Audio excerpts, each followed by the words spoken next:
New light के platform से आपका स्वागत करता हूं। अब पढ़ने का अधिकार सबको, डॉक्टर बनने का अधिकार भी सबको, ये मोटो है सिंह सर का। और वो चाहते हैं कि सारे भी बच्चे पढ़ें, किसी को कोई वंचित न रह जाए। तो इसके लिए यूट्यूब पे ये सेशन और बहुत सारे प्रोग्राम चल रहे हैं, आप लोग उससे फ़ायदा उठाइए। हम लोग यहाँ पर आज हैं फुल सिलेबस टेस्ट 33 वाले के सॉल्यूशन के लिए। तो देखिए, पहला क्वेश्चन है, ये डाई एटॉमिक गैस है और आइसोबारिकली एक्सपेंड होती है और 200 जूल का वर्क डन ये करती है। It is expanded isobarically. तो आइसोबारिकली में बेटा वर्क डन होता है एन आर डेल्टा टी और दी गई हीट होती है n C P delta T. तो सीपी होती है gamma R upon gamma -1 delta T. इन दोनों को डिवाइड कर देते हैं तो Q अपॉन W, तो N डेल्टा टी तो कट जाएगा, R भी कट जाएगा, गामा अपॉन गामा -1। तो Q बराबर आ गया W, वो 200 जूल है, और गामा 1.4 है, और नीचे 1.4 -1। तो आई थिंक ये कितना चाहिए, आना चाहिए 200 इंटू 14 अपॉन 4। तो 2 से काट दीजिए, 2 दूनी 4, 2 सत्ते 14, यस 700 जूल आएगा आंसर। तो इसका आंसर फर्स्ट हो जाएगा।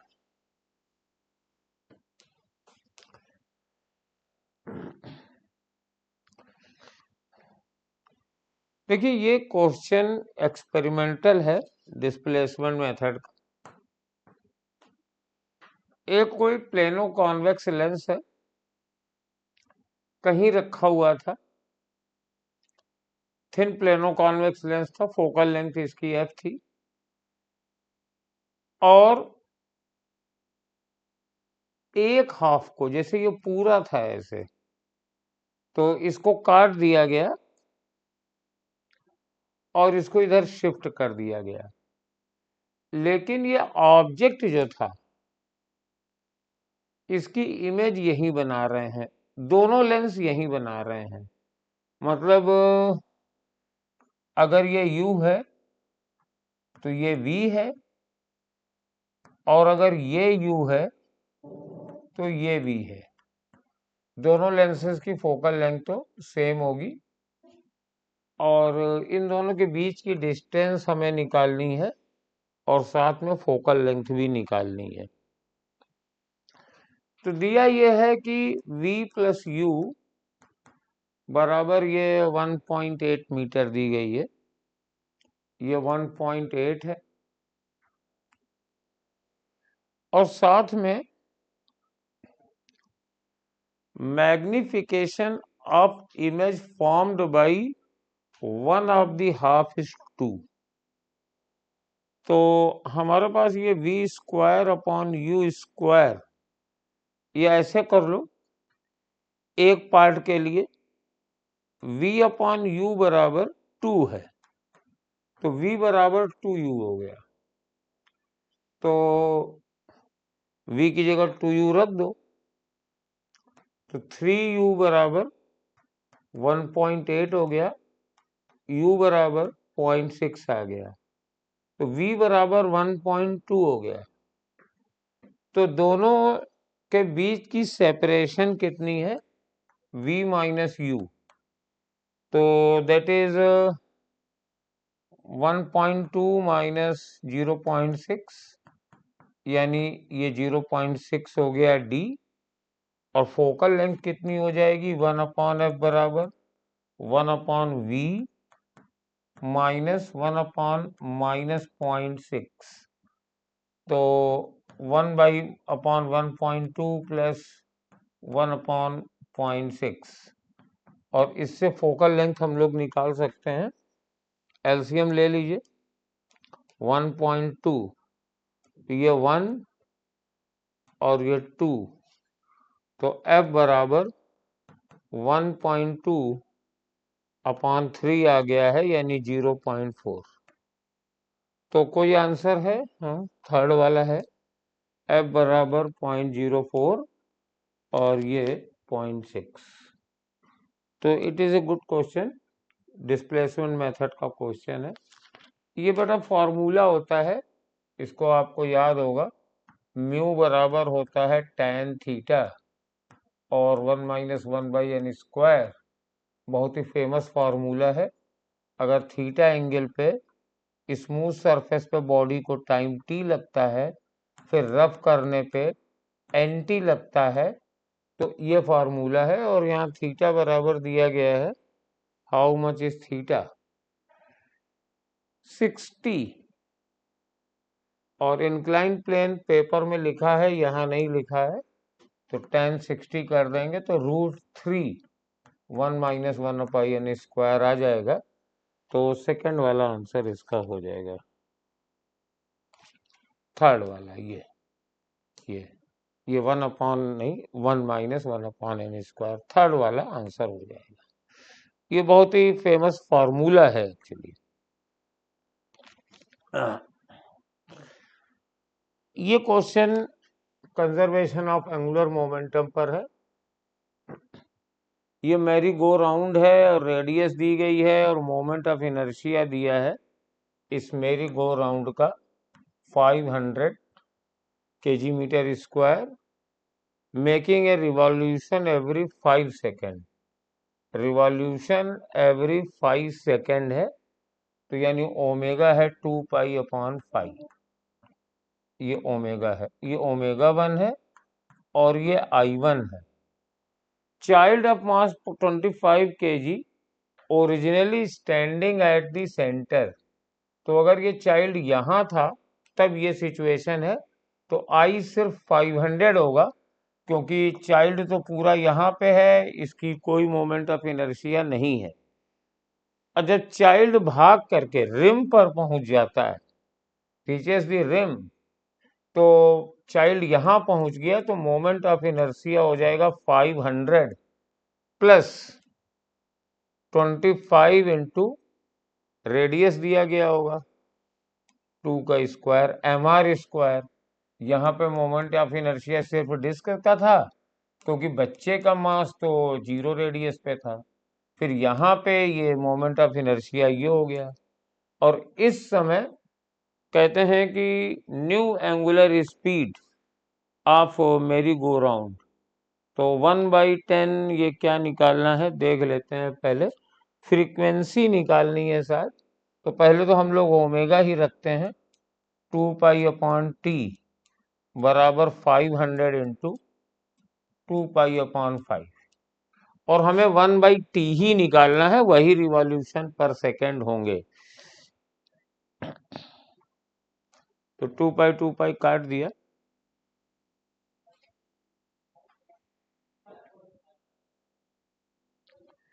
और इससे ये कैलकुलेट कर लीजिए। 500 हो जाएगा 600/t बराबर 500/5, तो ये तो 100 हो गया, तो t बराबर 6 आ गया। तो एक रिवॉल्यूशन का टाइम 6 है, तो फ्रीक्वेंसी 1/6 आ जाएगी, 1/6 रिवॉल्यूशन पर second. Which one of the following is not correct? तो सेकेंड वन ये करेक्ट नहीं है बेटा। v बराबर हमेशा याद रखना, कई बड़े बड़े लोग गड़बड़ करते हैं, ये ओमेगा क्रॉस r होता है, ये r क्रॉस ओमेगा नहीं होता है। A large tank of water has a small hole h below the, तो फार्मूला पूछा गया है √2gh, ये तो लगभग सभी लोग जानते ही होंगे। ये अगर टैंक है, अगर ये पानी भरा गया है और यहाँ से h हाइट पर होल है, तो इफ्लक्स स्पीड √2gh होती है। ये तो बाय डैम इजी क्वेश्चन, तो फॉर्मूला पूछा गया था। A string is stretched between two fixed supports 0.7 meter apart and tension is adjusted until the fundamental frequency has become 440 Hz. What is the speed of transverse wave? तो ये हमारे पास support है और ये स्ट्रिंग है, तो स्पीड निकालना है। तो हमारे पास जब ये बनेगी फंडामेंटल फ्रीक्वेंसी, ये नोड है, ये नोड है, और ये वाली लंबाई है 0.7, तो λ/2 बराबर 0.7, लेमडा इज इक्वल टू 1/4, तो V बराबर n लेमडा, लेमडा तो 1.4 मीटर हो गया और n हो गया 440 हर्ट्ज। तो इसको मल्टीप्लाई करें, 14 चौको 56 की 6, और हाँ 616 आ रहा है इसका आंसर। कितना है, हाँ ठीक, तो फर्स्ट वाला है 616। चलिए नेक्स्ट क्वेश्चन देखिए। पूरे से मतलब नहीं है इसमें, रेजोनेंस ट्यूब का क्वेश्चन है। रेजोनेंस मिलता है 16.0 और 50.5 में, यानी L/2 बराबर है 50.5 माइनस 16, तो L बराबर है λ/2। दो रेजोनेंस के बीच की डिस्टेंस λ/2 के बराबर होती है। तो हमारे पास मल्टीप्लाई करो 101 माइनस 32, तो ये हो जाएगा 100 में से 32 गया, 11 में से 2 गया 9, और 9 में से 3 गया 6, तो ये तो लेमडा हो गया। तो V बराबर n लेमडा 69 इंटू 500, और ये सेंटीमीटर में है, तो ये सेंटीमीटर है, तो आंसर मीटर में दिया है तो 100 से डिवाइड कर देंगे, तो इसको मल्टीप्लाई करेंगे, 0 0 तो कट जाएगा, 5 9 45, 4 आ गया, और 5 6 30 और 4 34, तो 345 metre per second, second one is the answer आ जाएगा। चलिए नेक्स्ट क्वेश्चन देखते हैं। रिजल्टेंट ये दिया है, तो डेफिनेटली R² बराबर होता है A² plus B² plus 2AB cos theta. R की जगह √A² प्लस B² है, जब ये रख देंगे तो ये बन जाएगा A² plus B² plus 2AB cos theta. तो ये दोनों टर्म तो कैंसिल हो जाएंगे, cos थीटा 0 आ गया, तो थीटा बराबर 90 डिग्री आ गया। ये फोर्थ वाला आंसर है इसका, 9th is the fourth. Question number 10 को देखते हैं। यहाँ पर हमें इलेक्ट्रिक फील्ड चाहिए, ये पूरे रीजन में इलेक्ट्रिक फील्ड है, लेकिन इलेक्ट्रिक फील्ड हमें चाहिए इस जगह पे। तो आप जानते हैं कि ईएमएफ होता है E.dl is equal to minus d∅dt। तो यहाँ पे E और ये डिस्टेंस है स्मॉल r 2πr, और d∅dt क्या होगा, d∅dt होगा एरिया यानी πr², और dB/dt। फाई B.A होता है B इंटू ए, और B dB/dt दिया है, तो R से R कट गया, पाई से पाई कट गया, तो E बराबर हो जाएगा -1/2 R dB/dt। तो माइनस साइन तो दिया नहीं है, वैल्यू देनी है मैग्नीट्यूड, तो ई आ जाएगा। ये मेरे पास 10वां वाला क्वेश्चन डायरेक्ट फॉर्मूले पे text book Faraday's law old NCERT में दिया हुआ है।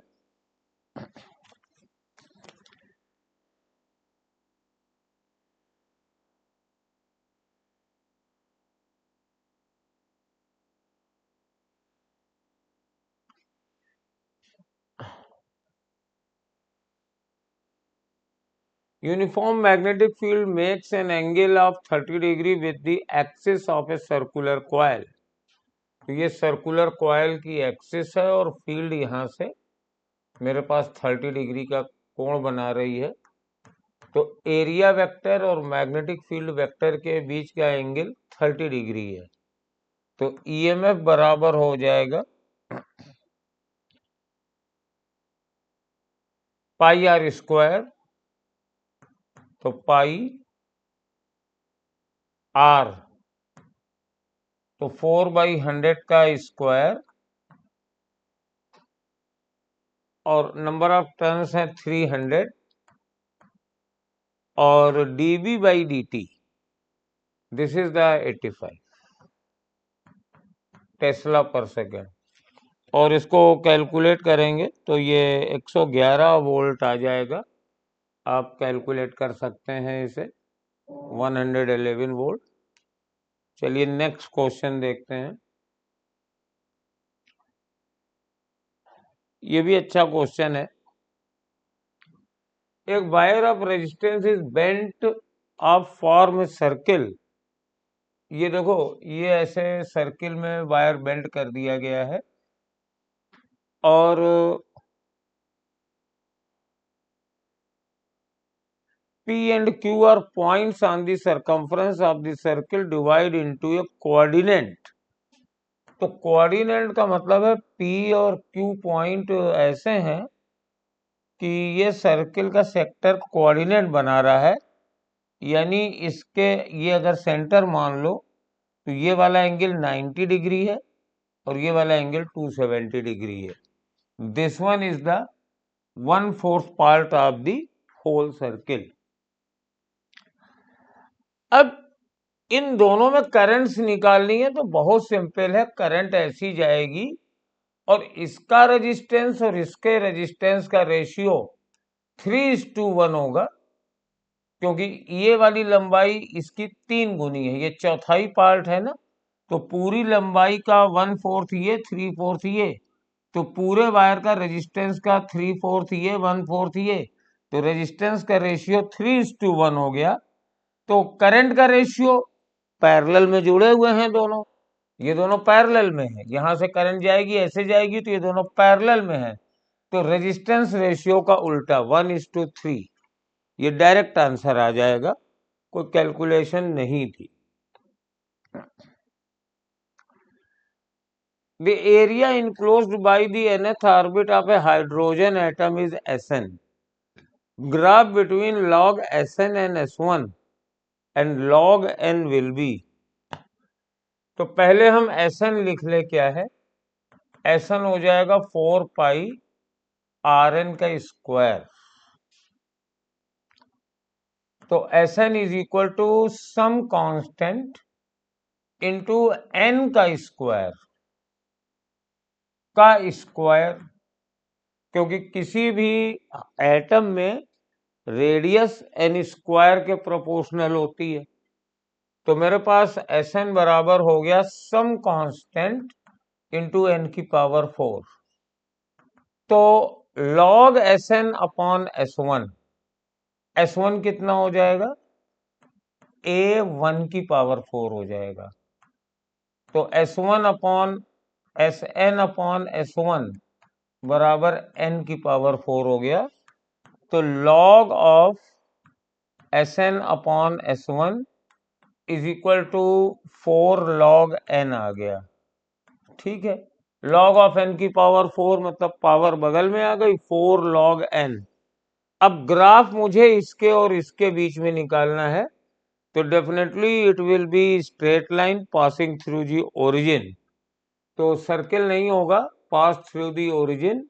B a straight line of slope 4, y बराबर mx टाइप का है, और तो सेकेंड और थर्ड सही है, तो we will choose answer number second. Second one is the correct answer.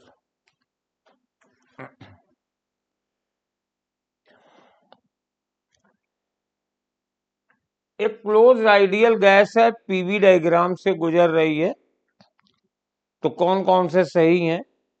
X Y के अनुदिश गैस के द्वारा किया गया कार्य, the work is done by the gas along X Y. तो एक्स वाई में तो कोई वर्क डन नहीं होगा, ये आइसोकोरिक है, तो ये तो गलत हो गया. Work is done on the gas on x Z, तो यहाँ पे एक्स जेड में वॉल्यूम बढ़ रहा है, तो ये work done by the gas हुआ. The temperature of the gas along Y X increases, तो वाई एक्स के अलोंग अगर ये चल रहे हैं तो गैस इक्वेशन से पीवी बराबर एनआरटी, तो वाई एक्स में वॉल्यूम तो कांस्टेंट है, अगर प्रेशर बढ़ेगा तो डेफिनेटली टेम्परेचर भी बढ़ेगा, तो third one is the correct. And Z Y के दौरान, जेड वाई में प्रेशर कांस्टेंट है और वॉल्यूम घट रहा है, तो प्रेशर कांस्टेंट है, वॉल्यूम डिक्रीज करेगा तो टेम्परेचर भी डिक्रीज करेगा, तो ये दो सही हैं, तो थर्ड वाला आंसर होगा इसका. ये हमारे पास दो आंसर सही हैं, दो स्टेटमेंट, बाकी स्टेटमेंट सही नहीं है. A certain charge Q is divided into two parts Q and Q, the maximum Coulomb force. तो फोर्स बराबर होता है proportional to Q into Q minus Q. तो फोर्स तब मैक्सिमम होगा जब ये प्रोडक्ट मैक्सिमम होगा, तो यहाँ पर इसको डिफरेंशिएट करके तो निकाल ही सकते हैं, लेकिन एक चीज हमेशा याद रखिए, एक मैं आपको फंडा बता रहा हूं.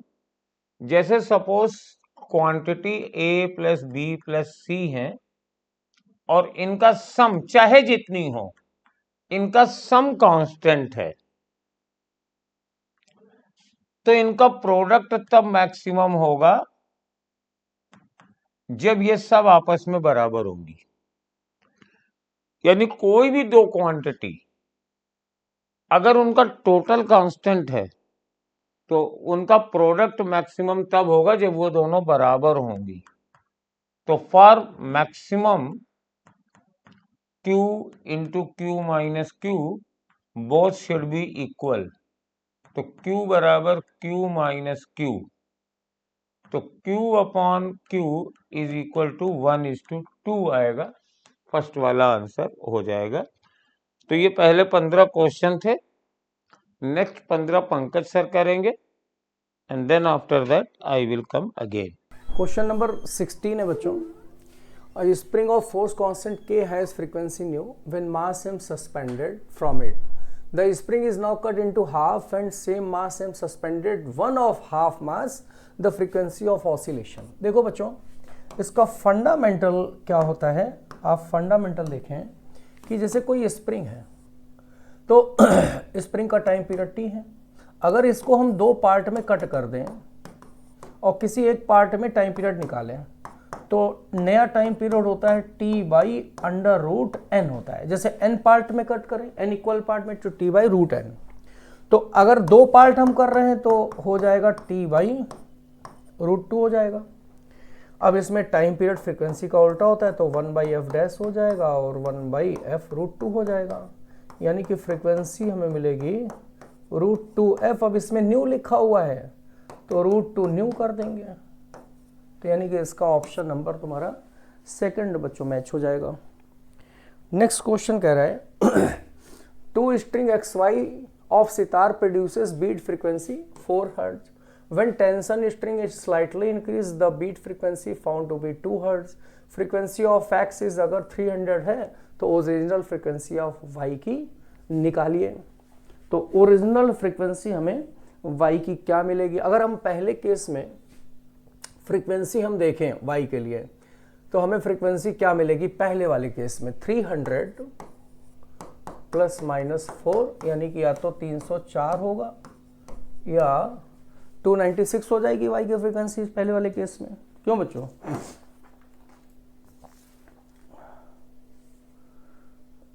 तो पहले केस में अगर हम फ्रीक्वेंसी ऑब्जर्व करें तो या तो भाई फ्रीक्वेंसी 4 थी वाई के लिए 304 या 296 हो जाएगी, लेकिन अगर टेंशन बढ़ाते हैं तो फ्रीक्वेंसी बढ़ रही है तो नई फ्रीक्वेंसी वाई की कितनी होगी प्लस माइनस 2 करेंगे 298 आएगा या 302 आएगा। अब देखो यहाँ पर हम एक्चुअली में यहाँ पे 2 बीट्स बढ़ रहे हैं, तो 2 बीट्स बढ़ने का मतलब ये हुआ कि टेंशन बढ़ेगा तो फ्रीक्वेंसी बढ़ती है। तो अब 300 के पास में जो चेंज हो रहा है फोर्स से वो कौन सा निकलेगा चेंज इन फ्रीक्वेंसी 296 से ही निकलेगा। तो आंसर तुम्हारा यही हो जाएगा फिर, है ना। यहाँ पे 4 से 2 हर्ट्ज फ्रीक्वेंसी हो रही है, फ्रीक्वेंसी कम हो रही है, तो 300 के पास में आंसर ओरिजिनल फ्रीक्वेंसी पे 296 हो जाएगा। तो इसका ऑप्शन फर्स्ट आ जाएगा बच्चों, फर्स्ट ऑप्शन ही करेक्ट ऑप्शन मिलेगा। Next question, if the escape velocity from the surface of a spherical planet given by 2 under root gm by k, where m is mass planet and k is constant, then radius of planet।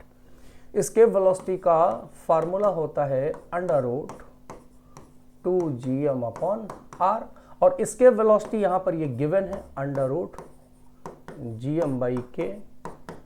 तो ये इससे gm by r निकाल लेंगे हम लोग, gm cancel हो जाएगा, whole square कर दो 4/k 2/r, तो रेडियस आ जाएगी r इज इक्वल टू 2 2 ज़ा 4, r इज इक्वल टू इधर ले आओ 2k/4 हो जाएगा, यानी कि 0.5k आ जाएगा। 0.5k का मतलब फर्स्ट ऑप्शन इसका राइट ऑप्शन है। क्वेश्चन नंबर 19 देखो क्या कह रहा है, A body projected vertically upward with velocity of 60 metre per second. एक बॉडी ऊपर की ओर 60 मीटर पर सेकेंड से फेंकी जाती है। 2 seconds later another body projected velocity 30, 2 second के बाद में ये जो है 30 मीटर पर सेकेंड की वेलोसिटी से फेंकी जाती है। Which of following is true? Body meets when body moving upward, body meets when former is coming downward and later upward, body meet at height of इतना, body do not meet, मतलब meet होने का position है। देखो बच्चों, अगर body meet करेगी तो जब ये दोनों यहाँ से फेंके जाएंगे तो मीट करने के समय का टाइम दोनों का सेम हो जाएगा, डिस्प्लेसमेंट भी सेम हो जाएगा।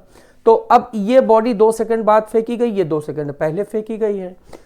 तो पहली बॉडी के लिए ये ए और बी अगर हम मान लें तो पहली बॉडी का डिस्प्लेसमेंट और दूसरी बॉडी का डिस्प्लेसमेंट टी टाइम के बाद में सेम होगा, लेकिन ये 2 सेकंड पहले फेंकी गई, तो ऊपर जाने के लिए लगाओ यू टी, यू हो जाएगा 60, टी हो जाएगा T plus 2, U T minus half G T square. ये 2 हम क्यों कर रहे हैं, 2 इसलिए कर रहे हैं ना क्योंकि ये 2 सेकंड पहले फेंकी गई है, तो इसका 2 सेकंड इससे टाइम ज़्यादा होगा, है ना। अच्छा, अब यहाँ पर दूसरे के लिए निकालो, तो दूसरे के लिए कितना हो जाएगा, डिस्प्लेसमेंट सेम होने पर वेलोसिटी 30 है, तो यू टी यानी कि 30t ऊपर जाएगा, तो ऊपर जाने के लिए minus half G T square.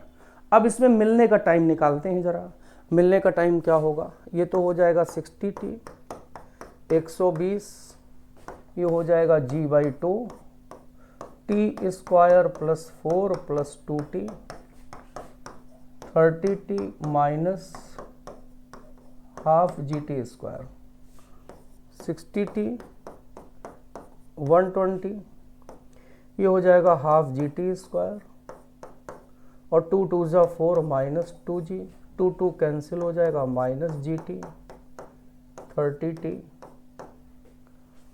2ab होगा, तो यहाँ पर 4 हो जाएगा बच्चों, फार्मूला होता है a square B square 2ab, 4 हो जाएगा, तो 2 2 जा यहाँ पर आ जाएगा कितना 2 आ जाएगा, है ना, और minus half G T square, half G T square, तो यहाँ से हो गया तुम्हारा कैंसिल, ये 60t आया, ठीक है, माइनस 2gt हो गया, 2g यानी कि 20t हो गया, माइनस 2gt, ठीक है, और ये 30t भी इधर ले आओ, माइनस 30 हो गया t इज इक्वल टू।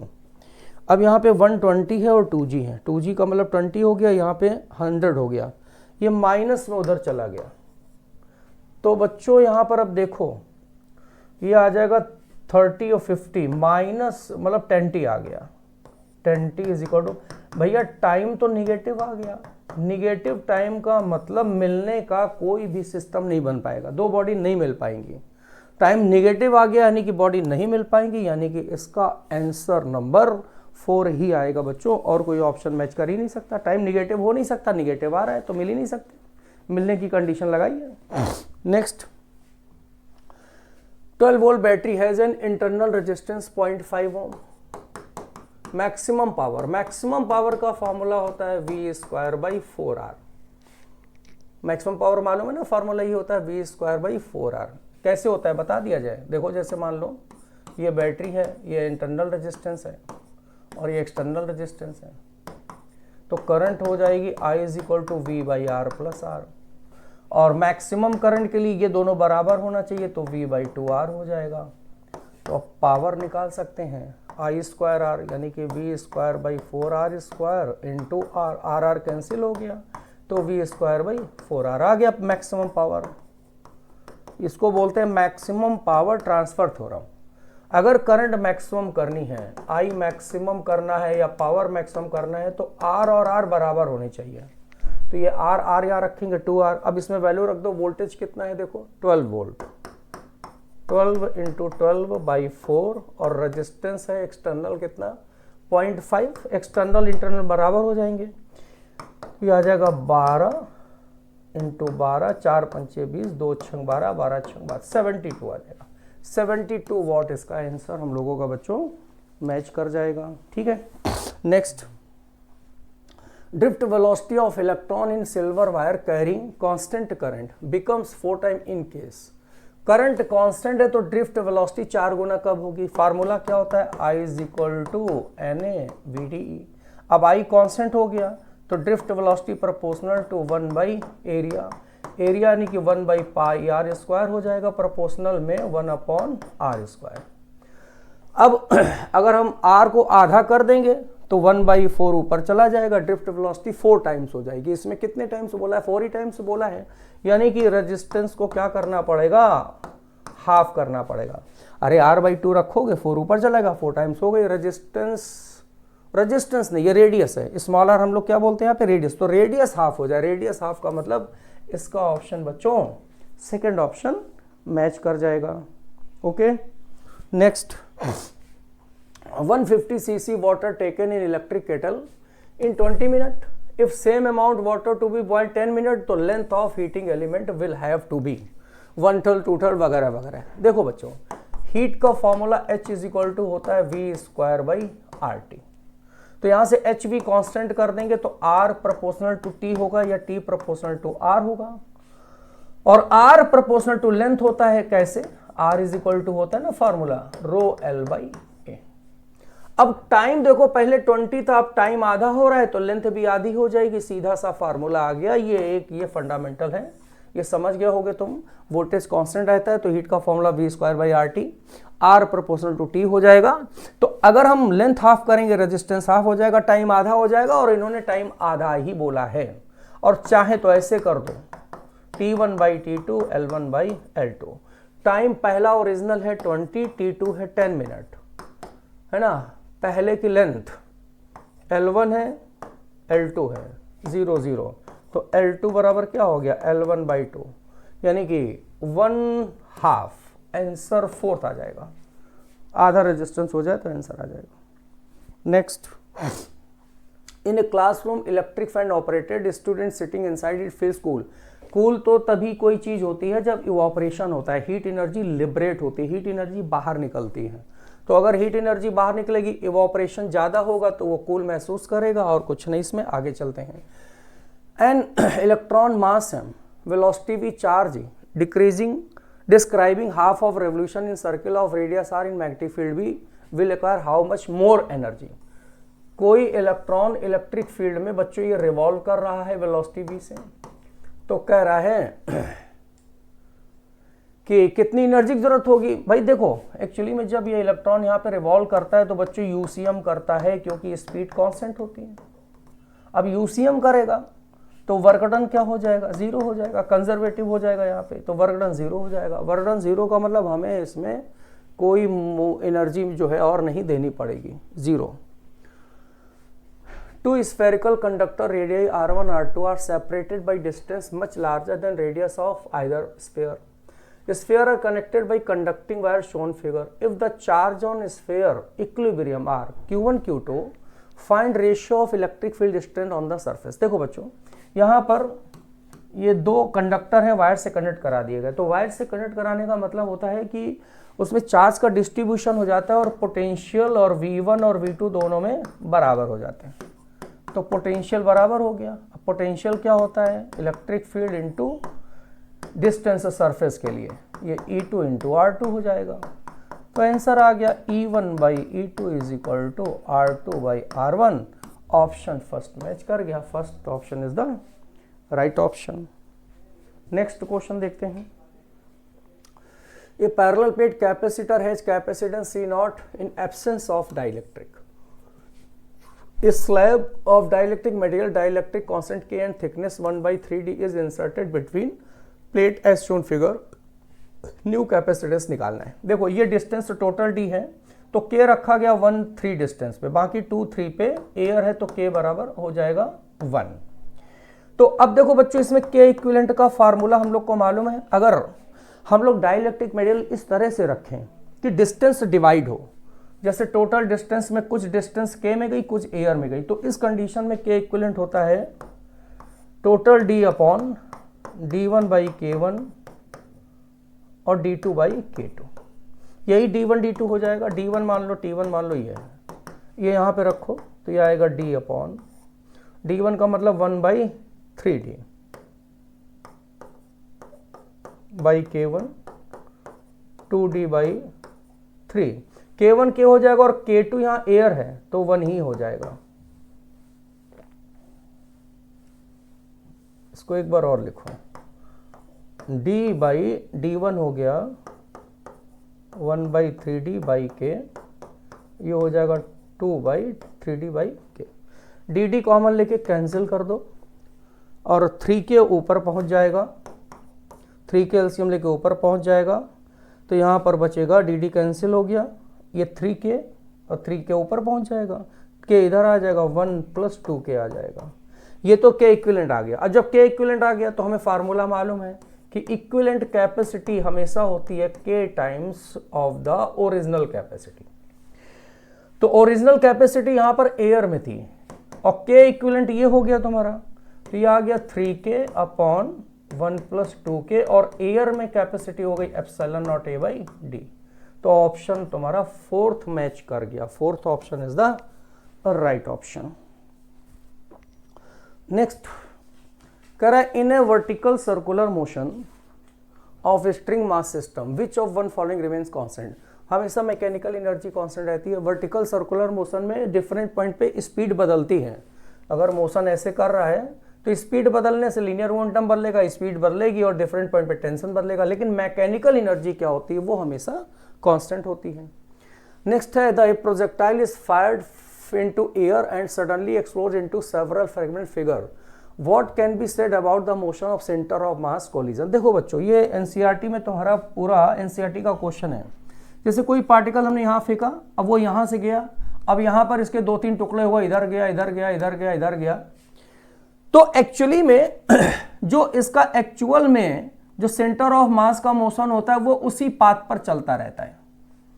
कभी भी सेंटर ऑफ, चाहे पार्टिकल यहाँ जितने भी टुकड़े होकर के इधर उधर गिर जाए, लेकिन उसका पाथ वही कैसा रहेगा, पैराबोलिक।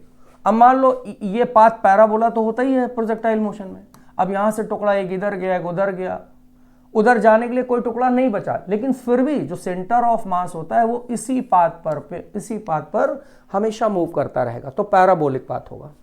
तो कौन सा है, the same parabolic path the projectile would have follow if there had been no explosion.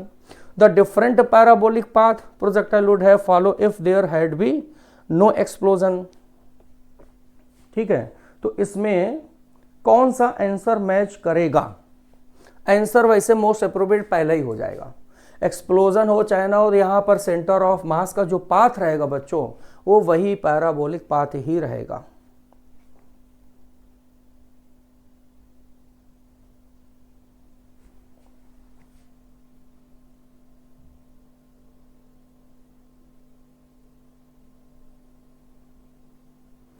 इसमें ये दोनों जो है एक्चुअली में क्या होता है कि ये दोनों ऑप्शन एक जैसे हो गए। तो एक्सप्लोजन होगा तो भी यही पाथ रहेगा, इसमें नो हटा दो। अगर एक्सप्लोजन हो रहा है तो वो वैसे ही पैराबोलिक पाथ पे चलता रहेगा बच्चों, ठीक है। उसके बाद है which of following field is not conservative. Electric field, static charge conservative होता है। जो मैग्नेट का फील्ड होता है वो कंजर्वेटिव नहीं होता है, बाकी कंजर्वेटिव होता है। इसमें कह रहा है in given electrical circuit AV ammeter voltmeter, तो वोल्ट मीटर रीडिंग बताना है। ये वोल्ट मीटर की रीडिंग बताना है, इसका ये रेजिस्टेंस भी गिवन है। तो इसमें रीडिंग निकालना है तो सबसे पहले वो निकाल लो, टोटल करंट निकाल लो, इसीलिए टोटल रेजिस्टेंस निकालना पड़ेगा। तो ये दोनों किस में होगा, पैरेलल में। तो पैरेलल में हो जाएगा 300 इंटू 600 अपॉन 900, ये 3 तिरका 9 और 3 दूनी 6, यानी कि 200 आ जाएगा। तो इन दोनों का रिजल्टेंट रेजिस्टेंस 200 आ गया। ये 2 और 200 हो गया किसमें, सीरीज में। तो करंट आ जाएगी 24 अपॉन 400, ये करंट आ गई। अब ये करंट आ गई, अब हमें यहाँ पे इसकी रीडिंग निकालना है। तो वोल्ट मीटर की रीडिंग वोल्टेज निकालना है। तो वोल्टेज निकालना है, इनका कंबाइंड रेजिस्टेंस ले लो और IR लगा लो। तो वोल्टेज V बराबर I निकल आएगा। I कितना हो जाएगा, 24/400, और R इनका इक्विवेलेंट ले लो, कितना 200। 0 कैंसिल, 2 दूनी 4 आ जाएगा 12 एम्पियर। 12 एम्पियर का मतलब इसका fourth option is the right option. तो आइए बच्चों अब क्वेश्चन नंबर 31 पे चलते हैं। तो 31 में देखिए हमारे पास करंट ऐसे जा रही है यूं, तो इसकी वजह से फील्ड यहाँ पे अपवर्ड डायरेक्शन में होगी और ये लगातार इंक्रीज करेगी। तो अपवर्ड फील्ड अगर इंक्रीज करेगी तो by Lenz law current will be in clockwise direction. Current की प्रोड्यूस फील्ड ऐसी होगी कि वो बढ़ती हुई फील्ड को अपोज करेगी। तो that is possible when clockwise current flow करेगी। तो फर्स्ट वाला आंसर हो जाएगा। इस क्वेश्चन का सॉल्यूशन देखते हैं, और सॉल्यूशन में थोड़ा मिसप्रिंट है। आंसर तो सही है लेकिन पता नहीं कहाँ से कुछ प्रिंट हो गया है। इसको देखिए, मैं देखता हूँ। दो गैसेस हैं with different densities and same atomicity are mixed in proportions V1 and V2 by volume. RMS velocity of sound in mixture will be given by C1 and C2 are the velocities in individual gas. No, मैं शायद confuse हो गया था, ये सही था। तो हमारे पास साउंड की वेलोसिटी C1 बराबर होती है under root gamma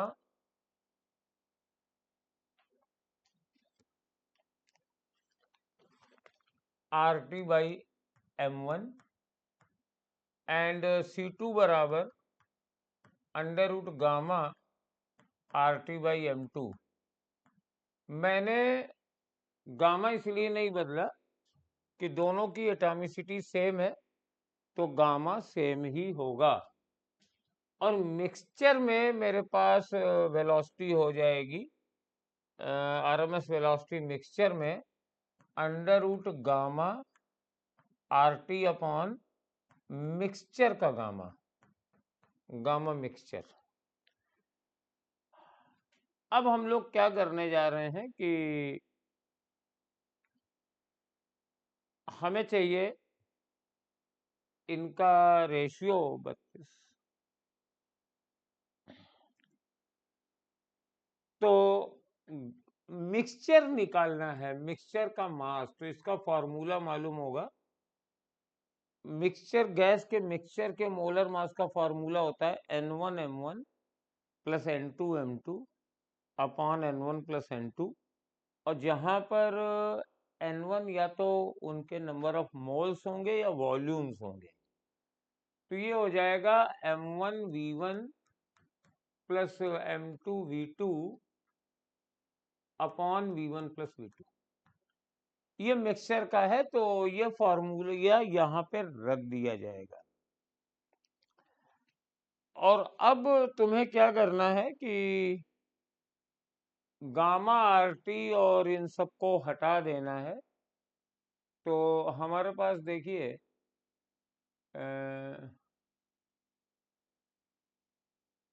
M1 M2 इसमें कहीं नहीं आ रहा है, M1 M2 नहीं आ रहा है, तो हम सबकी वैल्यू रख देंगे। ये मिक्सचर है, तो हम इसका स्क्वायर कर देते हैं एक्चुअली। तो स्क्वायर कर दो, तो M मिक्सचर बराबर हो जाएगा गामा आर टी अपॉन सी स्क्वायर। अच्छा भाई, और यहाँ पे हम सब जगह M को हटा दे रहे हैं क्योंकि M कहीं नहीं आया है। तो M1 हो जाएगा gamma R T upon C1 square V1 और प्लस M2 की जगह gamma R T upon C2 square V2 upon V1 plus V2। अब यहां से एक चीज और कॉमन कट गई, गामा आर टी कट गया और मेरे पास आ गया 1 अपॉन सी स्क्वायर बराबर V1 upon C1 square V2 upon C2 square upon V1 plus V2। अब मुझसे C निकालना है ये। तो C निकालने के लिए आप पहली बात तो इसको उल्टा कर दीजिए। थोड़ी सी जगह कम पड़ रही है, तो मैं क्या प्लेस पलट लूं? हाँ, एक पेज ऐड कर देता हूँ। 1 अपॉन सी स्क्वायर बराबर था V1 upon C1 square V2 upon C2 square upon V1 plus V2। तो उल्टा कर दीजिए, सी स्क्वायर बराबर हो जाएगा V1 प्लस V2 और यहाँ पे ये नीचे आ जाएगा V1 upon C1 square plus V2 upon C2 square. तो अब हम क्या करेंगे, V1 प्लस V2 और यहाँ पे हम एलसीएम ले लेंगे C1 स्क्वायर C2 स्क्वायर और नीचे आ जाएगा V1 C2 square plus C1 square V2। तो C बराबर हो जाएगा C1 C2 upon under root V1 V2 C1 square plus V2 V1 C2 square और under root V1 plus V2। तो क्या कोई ये आंसर आ रहा है? हाँ, थर्ड वाला आ रहा है। तो ये थोड़ा सा मैथमेटिकल मैनिपुलेशन वाला क्वेश्चन था और उम्मीद है आपने हिम्मत नहीं हारी होगी, तो ये कर लिया होगा। ये बहुत सिंपल क्वेश्चन है। हमारे पास इक्वेशन ऑफ ट्रेवलिंग वेव दिया गया है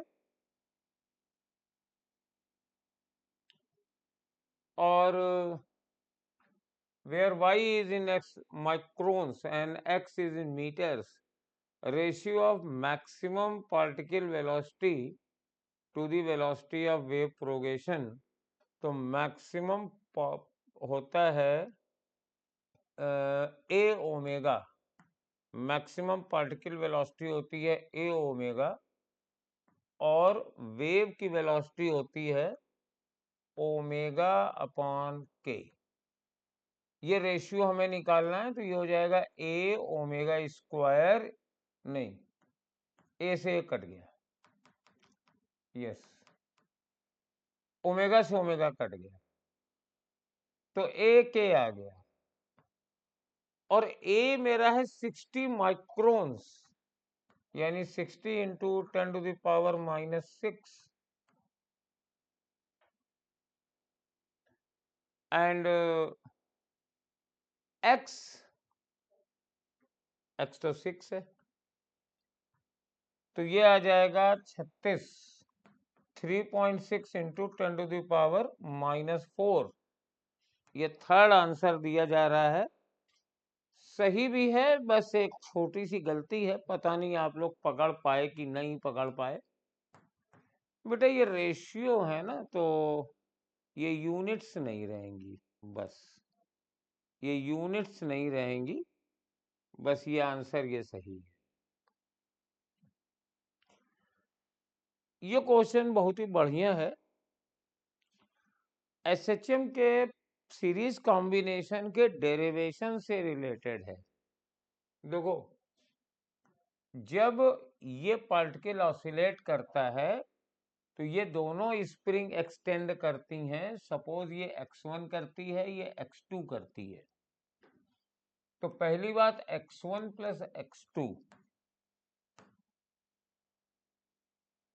x1 प्लस x2 बराबर x, ये है ये इसका डिस्प्लेसमेंट। जब ये खींचोगे ना कुछ, तो दोनों स्प्रिंग बराबर बराबर नहीं खींचती हैं, अलग अलग खींचती हैं। मान लो ये x1 एक्सटेंड होती है, ये x2 एक्सटेंड होती है, तो x1 प्लस x2 बराबर x होगा, और यहां पर इनके फोर्सेस बराबर होते हैं, तो दूसरा रिजल्ट होता है k1 x1 बराबर k2 x2। तो यानी x1 अपॉन x2 बराबर k2 अपॉन k1। जब इसका डिस्प्लेसमेंट एक्सटेंशन मैक्सिमम होगा तो इन दोनों का भी एक्सटेंशन मैक्सिमम होगा, और ये P वाला पॉइंट उतना ही एक्सटेंड होगा जितनी ये स्प्रिंग होगी। यानी मुझे x1 निकालना है, और तब निकालना है जब ये A है, तो ठीक है, हम रख देंगे x1 और x2 की वैल्यू रख देंगे k1 x1 अपॉन k2 और बराबर कर देंगे A। तो जब पार्टिकल का डिस्प्लेसमेंट A होगा तो P का डिस्प्लेसमेंट x1 होगा, और वही P का एम्पलीट्यूड होगा। तो इसको अगर हम सॉल्व करते हैं तो x1 बराबर हो जाएगा k2a upon k1 plus k2। तो फोर्थ वाला आंसर के साथ हम लोग जाएंगे। बढ़िया क्वेश्चन था, प्रीवियस ईयर था, इसमें कुछ नहीं करना है, मतलब थोड़ा सा तो करना ही है।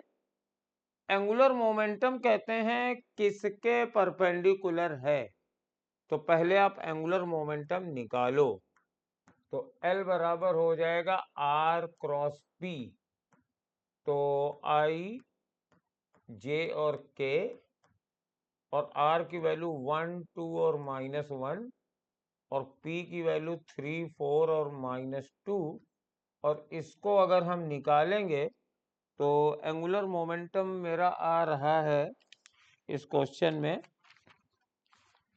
-j -2 के, -j -2 के, ये एंगुलर मोमेंटम की डायरेक्शन है, और डेफिनेटली ये डायरेक्शन YZ प्लेन में है, यानी ये x एक्सिस के परपेंडिकुलर है, तो 35 का आंसर 4 दिया जाएगा। एंगुलर मोमेंटम की डायरेक्शन x एक्सिस के परपेंडिकुलर है। वर्नियर कैलिपर्स में लीस्ट काउंट निकालना बड़ा सिंपल होता है, रिलेशन मौजूद है। Main vernier callipers m division हमारे पास मेन स्केल के हैं, बराबर है m+1 इंटू वर्नियर स्केल, तो दोनों के बीच में रिश्ता कायम है, n और n-1 वाला। बस इसको n और n-1 ना लिख के m और m+1 लिख दिया है, ठीक है। और मेन स्केल डिवीजन भी दिया है डी, तो लीस्ट काउंट आ जाएगा D upon number of division on vernier scale, second वाला ऑप्शन आ जाएगा। 37 ये ट्रेडिशनल क्वेश्चन है।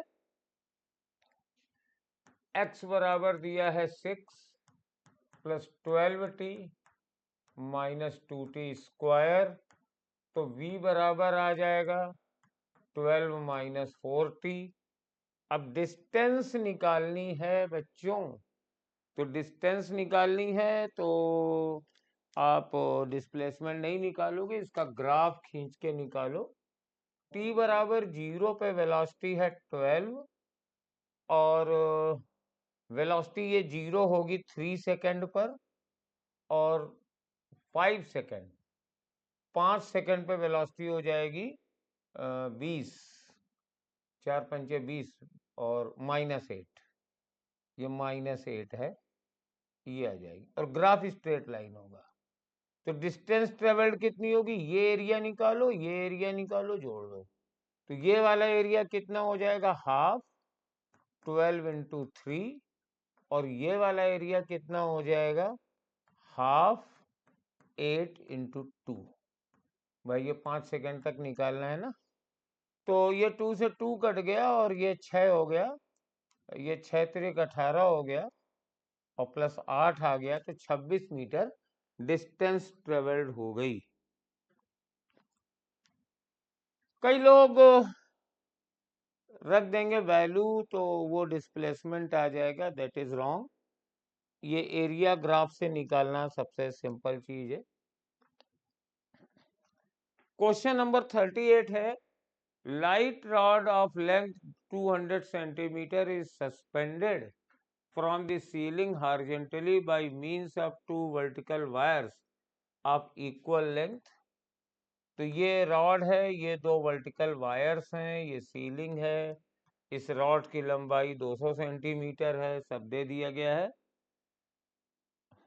One of the wire is made of steel, इसका एरिया है 0.1, दूसरा, और ये स्टील का है, और दूसरा वायर है ब्रॉस का और इसका एरिया है 0.2। From the find the distance along the rod at which a weight may be hung to produce equal stress in both the wire। दोनों वायर में इक्वल स्ट्रेस होनी चाहिए, तो मैंने स्ट्रेस मान लिया दोनों में सिग्मा है, तो इसमें टेंशन T1 मान लो, इसमें टेंशन T2 मान लो, तो T1 बराबर हो जाएगा सिग्मा इंटू 0.1 और T2 बराबर हो जाएगा सिग्मा इंटू 0.2। अब ये स्टील वायर से कितनी दूरी पे माना जाए, तो सपोज यहां से x मान लिया, अब यहां से हमने मोमेंट लिया, तो सिग्मा इंटू 0.1 इंटू एक्स बराबर sigma into 0.2 into 200 minus x. Moment बराबर कर दिए, सिग्मा सिग्मा कैंसिल कर दिया, तो x बराबर हो जाएगा 400 माइनस 2x, तो 3x बराबर हो जाएगा 400, तो x बराबर 4/3 मीटर, ये सेंटीमीटर में है ना 200, तो ये मीटर आ गया, तो स्टील वायर से 4/3 मीटर वाला आ गया, तो ये फर्स्ट वाला इसका आंसर भी हो गया, पहली बार में ही आंसर मिल गया। अदरवाइज अगर ये ना आता तो फिर उधर से भी चेक करके देखते, बट ये पहली बार में ही मिल गया तो अच्छी बात है। नेक्स्ट है, air pressure inside the soap bubble of radius R exceed the outside air pressure by 10 pascal, by how much will the pressure inside a bubble of radius 2r exceed the outside air pressure। अच्छा, तो ये मेरे पास radius r है और बाहर तो atmospheric pressure है और इंटरनल प्रेशर है P1 मान लिया हमने, तो P1 माइनस P0 बराबर होगा 40/r, और P1 माइनस P0 जो है वो 10 पास्कल के बराबर है। Very good. तो ये 40/R हो गया। अब कहते हैं कि फिर एक्सटीडी पूछ रहा है, तो अब मान लीजिए ये मान लीजिए x होगा और ये हो जाएगा 40/2R। तो 40/R बराबर 10 है, तो ये 5 पास्कल हो जाएगा फोर्थ वाला। बहुत ही सिंपल सा क्वेश्चन था ये।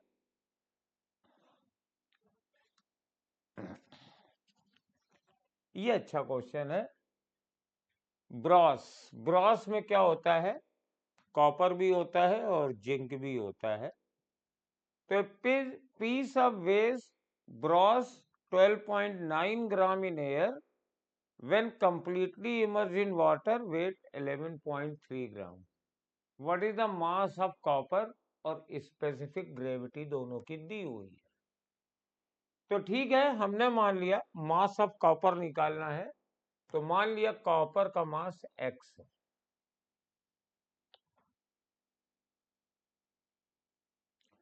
तो कॉपर का मास अगर x है तो कॉपर का वॉल्यूम हो जाएगा x अपॉन, ग्राम में मान रहे हैं, कॉपर की डेंसिटी 1.9 है और ब्रॉस जिंक की डेंसिटी 7.1 है। तो ये 12.9 माइनस एक्स अपॉन 7.1, ये वॉल्यूम आ गया इस कॉपर, इस एलॉय का। दिस इज द वॉल्यूम, दोनों का मिक्सचर है ना।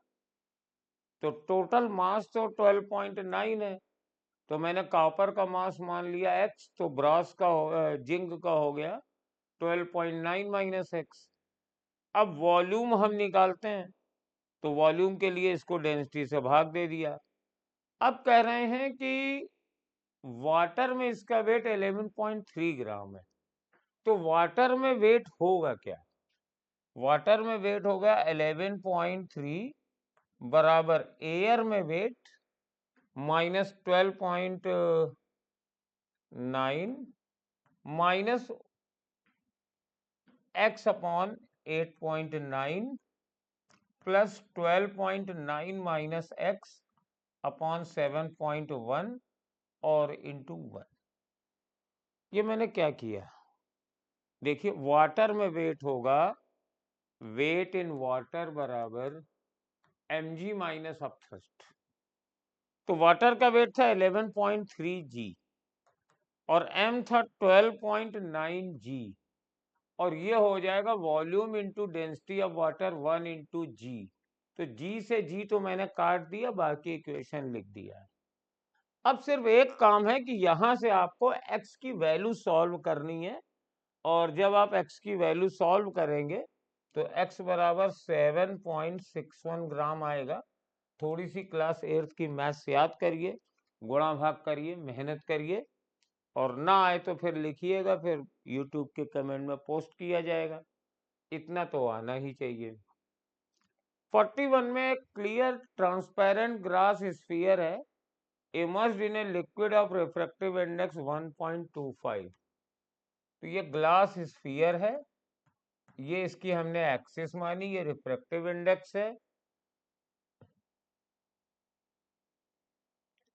ये एक्सिस है, और इसकी रिफ्रैक्टिव इंडेक्स 1.5 है, और लिक्विड का रिफ्रैक्टिव इंडेक्स 1.25 है। Parallel beam of light incident on it will converge to a point, distance of the point from the centre will be. तो ये यहां से ऐसे आ रहा है, और कहते हैं सेंटर से कन्वर्ज कितना होगा, रेडियस इसकी r है। तो पहले तो इधर वाला फॉर्मूला लगेगा, इसमें लेंस मत लगाइएगा, ये स्फीयर है, पतला लेंस नहीं है, लेंस वाला फॉर्मूला नहीं लगेगा। तो यहां से इस सरफेस के लिए u तो इंफिनिटी है, तो n2 यानी 1.5 upon v1 minus 1.25 upon infinity बराबर 1.5 माइनस 1.25 अपॉन r, तो पॉजिटिव ही है, तो मेरे पास 1.5 अपॉन V1 बराबर हो गया 0.25 अपॉन R के बराबर। तो ये कहीं कन्वर्ज कर जाता है, ठीक है, ये ऐसे कन्वर्ज कर रहा है मान लो, और ये V1 डिस्टेंस यहां से है।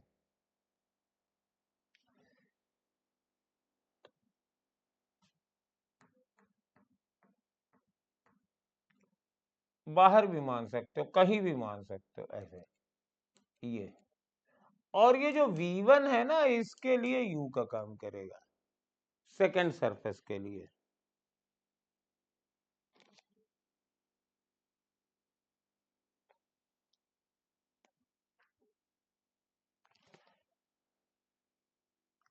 तो सेकेंड सरफेस के लिए जब लाइट रे इधर से इधर जाएगी तो Vn2 हो जाएगा 1.25 upon final V minus 1.5 upon, अब यहां से V1 निकाल लिया जाए तो ज्यादा अच्छा है, तो V1 बराबर हो जाएगा 1.5 इंटू R अपॉन 0.25। ये कितना आएगा, ये डेसिमल हटाओ, ये 0 हटाओ, ये 6R आ जाएगा। हाँ, तभी मैंने बाहर माना था, यानी यहां से ये डिस्टेंस 6R है, तो यहां से कितनी होगी, 2R होगी, तो ये 2R हो गई, बराबर 1.25 minus 1.5 upon this time minus R, radius of curvature इसकी निगेटिव है, तो यहाँ पे हम 4R रखेंगे, ये 6R है, ये 2R है, तो ये 4R हो गया। अब इससे हमें V की वैल्यू निकालनी है, निकाल सकते हैं, कोई कठिन बात नहीं है, आसानी से निकाल लीजिए। 1.25 अपॉन V बराबर, बेटा ये माइनस माइनस प्लस हो जाएगा, तो 0.25 अपॉन R ये एक बार फिर बचेगा, और प्लस 1.5 अपॉन 4R आएगा। तो इससे जब हम लोग सॉल्व करेंगे तो एलसीएम ले लो, ये 4R ले लो बेटा, तो ये हो जाएगा 1, ये हो जाएगा 1.5, तो 1.25 अपॉन V बराबर 2.5 अपॉन 4R, तो ये तो हमारे पास डबल हो गया भाई, तो 1.25 ये 2 आ गया, तो V बराबर 2R आ रहा है, तो V बराबर 2R आ रहा है, लेकिन यहां से आ रहा है, तो कहते हैं सेंटर से कितनी डिस्टेंस हुई, तो सेंटर से डिस्टेंस 3R हो गई, इस तरफ यहां से 2R है, तो यहां से 3R हो गई। चलिए, फिगर में रेजोनेंस की कंडीशन है क्या, LCR network connected to 300 volt supply, ये ठीक है। The circuit element are such that, अच्छा ये तीनों बराबर हैं, हाँ ये दोनों बराबर हैं, तब तो सीधी सी बात रेजोनेंस है ही। जब रेजोनेंस है तो हमारे पास V1 की रीडिंग हमारे पास 300 वोल्ट ही होगी, V1 की रीडिंग 300 वोल्ट होगी, ठीक, और करंट कितनी हो जाएगी, 300/10, यानी 30 हो जाएगी, 30, तो तीनों की रीडिंग 300 300 आएगी, फोर्थ वाला आंसर ये। आप इससे करंट निकाल लो, और फिर इसकी रीडिंग क्या हो जाएगी, एक्सेल सब 10 है, तो 10 गुणे 30 300, ये भी 10 गुणे 30 300, ये भी। तो क्वेश्चन नंबर 43 देखते हैं, अच्छा क्वेश्चन है ये। मेरे पास I बराबर है e to the power 1000 V upon T -1, ये मिली एम्पियर में है, तो DI बराबर क्या होगा, हमें DI अपॉन DV चाहिए, तो जब डिफ्रेंशिएट करेंगे ये तो ये आ जाएगा 1000 अपॉन टी इंटू ई की पावर 1000 टी इंटू वी और -1, ये आ गया।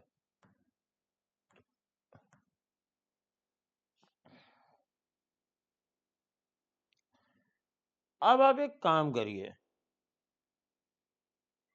कि डी निकालना है और ये डीवी दिया हुआ है। How much is DV? 0.01। तो डी बराबर टी की वैल्यू 300 केल्विन है। टी हम रख देते हैं, तो 300 अगर रखेंगे तो ये 10/3 आ जाएगा। और डीवी की वैल्यू हम रख देंगे 0.01।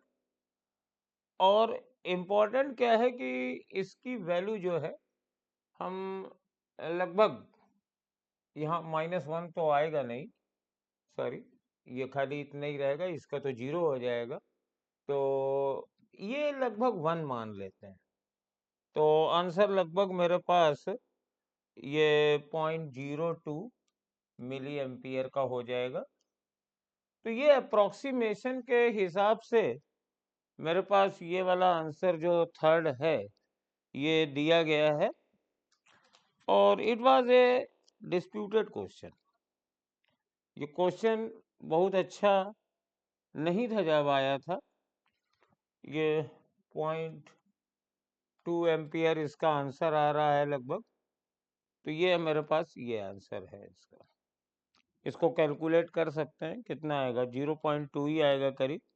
हाँ, कितना आएगा? इसको लगभग 1 मान लीजिए आप। 300 अपॉन टी है ना, तो या आप कैलकुलेट करो। टी की वैल्यू तो आपको मालूम ही है 300 है। आप पूरा कैलकुलेट करो, या फिर डी आई बराबर है DV, D I upon DV बराबर है, डिफ्रेंशिएट किया 1000 अपॉन टी इंटू ई की पावर 1000 अपॉन टी, और ये मिली एम्पियर में आ रहा है। तो 1000 अपॉन टी, तो टी की जगह तो आप 300 रख दीजिए, टी की जगह तो 300 रख दीजिए। और ये ई की पावर 1000 अपॉन 300 रख दीजिए ये, और इनटू कर दीजिए ये मिली एम्पियर। इसको कितना कर लिया जाए? 1 2 3 ये कट जाएगा हमारे पास, ये भी कट जाएगा, ये 10/3 है। और ई की पावर 10/3, और ये मिली एम्पियर में है, तो ये लगभग 0.2 मिली एम्पियर आ जाएगा। और बहुत ज्यादा इसको, और साथ में डीवी तो करेंगे ही। डीवी तो अभी हमने किया ही नहीं है, 0.01 वोल्ट ये किया गया है, ये 0.01 वोल्ट है। तो ये मेरे पास 10/3 डी आई बराबर लगभग हो गया है 10/3, और into E to the power 10/3 into 0.01, और ये वाली वैल्यू लगभग 0.2 मिली एम्पियर की आ जाती है। कैलकुलेट करने से लॉग वगैरह लेके देखना पड़ता है। आप चाहें तो इसको पूरा कैलकुलेट कर सकते हैं। और ये क्वेश्चन नंबर 44, पहले एक्सेलरेशन निकाल लो बेटा, पहले एक्सेलरेशन निकाल लो। पहले एक्सेलरेशन निकालोगे तो ये हो जाएगा 2 - 1 अपॉन 2 + 1 इंटू जी। पुलिस ब्लॉक सिस्टम का एक्सेलरेशन g/3। 2 सेकंड में ये कितना नीचे आएगा, ये कितना ऊपर जाएगा, कैलकुलेट कर लो। Half g/3 into T square, यानी 2 का स्क्वायर। तो ये 2g/3 ऊपर चला गया है, ये डिस्टेंस है 2g/3। और इसके पास वेलोसिटी ऊपर कितनी आ गई है वो भी निकाल लो, g/3 इंटू टी। तो ये इसके पास वेलोसिटी आ गई है। अब ये ब्लॉक रोक दिया गया, ये ऊपर जाएगा, तब तक ऊपर जाएगा जब तक कि इसकी वेलोसिटी 0 नहीं हो सकती। तो 0 स्क्वायर बराबर 2g/3 का स्क्वायर, तो 4g/9 यू स्क्वायर -2 जी और एच कर लिया। तो 2gh बराबर 4g²/9, तो h बराबर हो जाएगा 2g/9। तो रेफरेंस से ये कुल कितना ऊपर गया? पहले तो 2g/3 गया था और फिर बाद में 2g/9 भी गया। तो जब यहाँ पे एलसीएम लेंगे तो 9 एलसीएम आ जाएगा। तो 3 त्रिका 9, 3 दूनी 6g plus 2g/9, yes 8g/9, ये रेफरेंस लेवल से ऊपर जाएगा। फोर्थ वाला आंसर है। ये लास्ट क्वेश्चन देख लीजिए, बढ़िया क्वेश्चन है ये। देखो बेटा, ऐसे घूम रहा है इस तरीके से, ऐसे। तो इसकी जो रेडियस है, figure shows a rod of length 20 centimeter pivoted near end and which is made rotate in horizontal plane with a constant angular speed. A ball of mass m is suspended by a string also a length 20 centimeter theta. Find the angular speed of rotation. तो angular speed of rotation अगर करना है तो आप यहाँ से मान लीजिए ये टेंशन है T और इधर है mg और इधर हो जाएगा mr⍵²। और मजे की बात है कि ये ऐसे नहीं घूम रहा है, ये पूरी रॉड घूम रही है और ये रुका हुआ है। तो रेडियस ये ली जाएगी बच्चा, ये रेडियस ये ली जाएगी। तो अब लगा दीजिए आप सीधे सीधे, t cos थीटा बराबर mg और t sin थीटा बराबर m, और r की वैल्यू कितनी लेंगे? l plus r sin theta. ये r sin, ये l sin थीटा, ये भी l है, l ये है, ये r, l sin theta into ⍵²। Theta तुम्हें 30 डिग्री दिया है, इन दोनों को डिवाइड कर दो तो tan थीटा बराबर L1 plus sine theta ⍵² upon g आ गया। tan थीटा की जगह 30 रख दीजिए, यहां रख दीजिए, ओमेगा की वैल्यू आ जाएगी। बहुत ही इजी टाइप का क्वेश्चन है, 4.4 आ जाएगा। इजी नहीं है, मैं भी थोड़ा भड़बड़ा रहा हूं तो, लेकिन क्वेश्चन का कॉन्सेप्ट समझ लीजिए। ये कॉनिकल पेंडुलम ऐसे ऐसे नहीं घूम रहा है, ये स्टेशनरी है, ये रॉड इसके अबाउट घुमाई जा रही है। तो यानी इसका मोशन ऐसे होगा, सेंटर यहां पर होगा। तो t cos थीटा mg और t sin theta is equal to m into R, ये वाली ली जाएगी, l plus l sin theta and that is equal to ⍵²। इन दोनों को सॉल्व करके ये मिलेगा। तो ये मेरे पास आज का पेपर था। Thanks for attending lecture. Thank you.